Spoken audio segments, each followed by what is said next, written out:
Oh, hey, hi.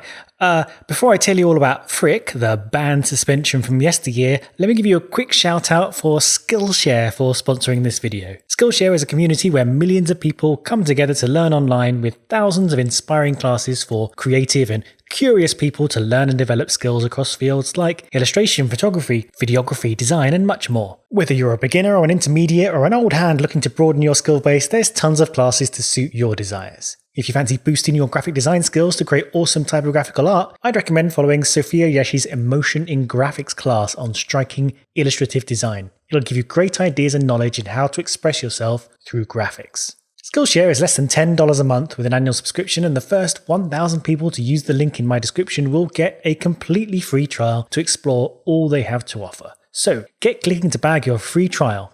Thank you, Skillshare, and now on with the video.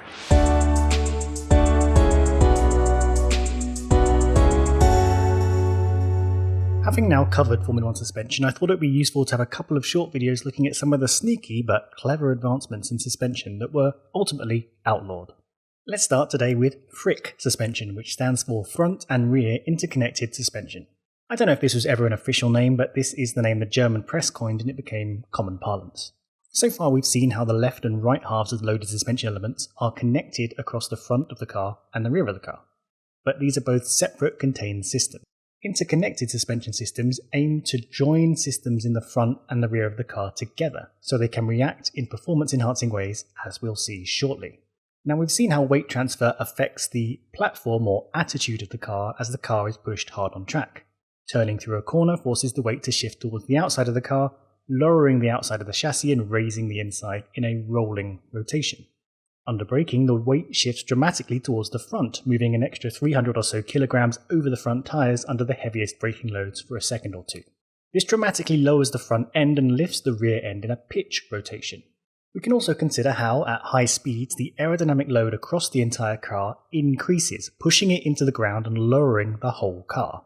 In all of these cases, the aerodynamic platform, that is, the angle and height that the car sits relative to the ground, is shifted away from its ideal setup. We'll want the car to be as low to the ground as legally allowed and pretty flat. Though quite a few teams like a car to be designed with a bit of rake, that is, having the rear end higher than the front to turn the whole underbody into a little bit of a wing, essentially, you don't want the car moving too far away from that ideal platform. So naturally, two bad things happen during moments of roll, pitch and heave. One is that the car's attitude changes. Its platform moves away from the ideal aerodynamic point of view. And this is particularly noticeable in the significant downforce gained from underneath the car. The other is that part of the floor is getting much lower to the ground. And while that may be obvious, what this means is you need to raise the neutral ride height of the car to stop the car hitting the ground under aerodynamic load. Not ideal when you do want to keep the car as low as possible at all times. So, to combat all of this, what if, when the car brakes and the front suspension loads up, we could use this front suspension load to tell the rear suspension to compensate and level the car out, gaining more control over the car's platform angle? We've sort of seen this kind of thing already with anti-roll mechanisms in dampers and anti-roll bars, and go see my earlier suspension videos for a refresher on that, whereby load on the outside suspension will bring the inside suspension lower to reduce roll as required.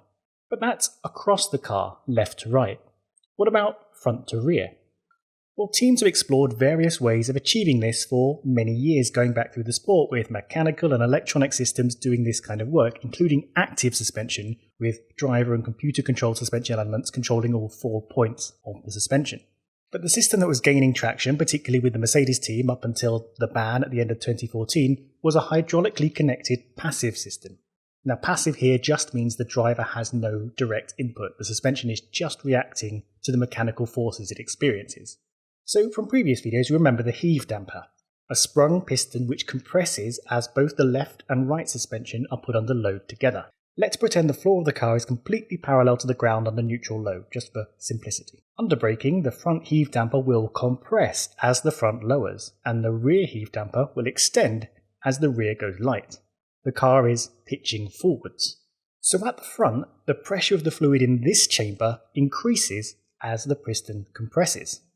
So you could connect this high pressure chamber with hydraulic piping to the opposite chamber at the rear heave damper, so this pressure is transferred through the piping to this chamber and forces the rear to lower, rebalancing the whole car. The front end is loaded up and lowers. The heave damper compresses, the pressure builds in this chamber and is transferred to the rear heave damper, lowering the rear.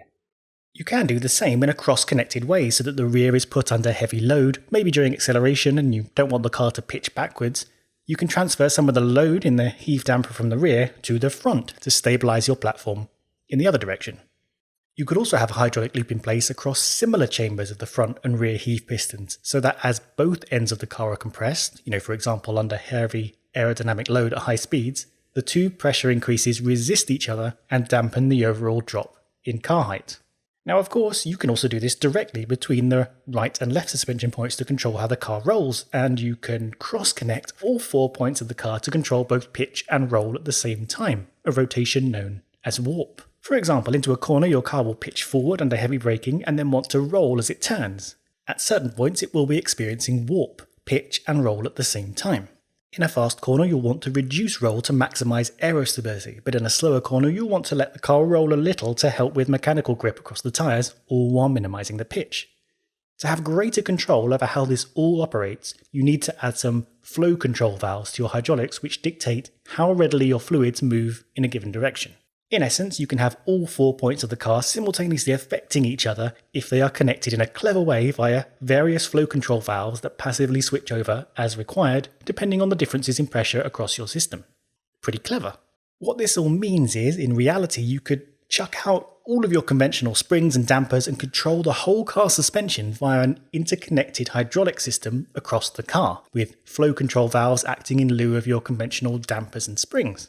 Most teams had some variation of this system to different levels of sophistication by 2014, whereby the FIA got the teams to agree to its banning as the systems were so sophisticated they were moving into territory of being movable devices that control aerodynamics, which was already illegal.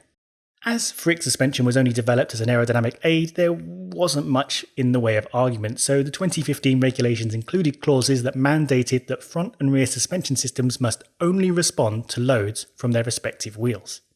And that was that. With the move towards underbody-focused aerodynamics from 2022 onwards, there was some talk of allowing things like active suspension to come back into the sport. Part of me thinks there was no particularly strong case for throwing this technology in the bin, so perhaps we'll see something similar in the future.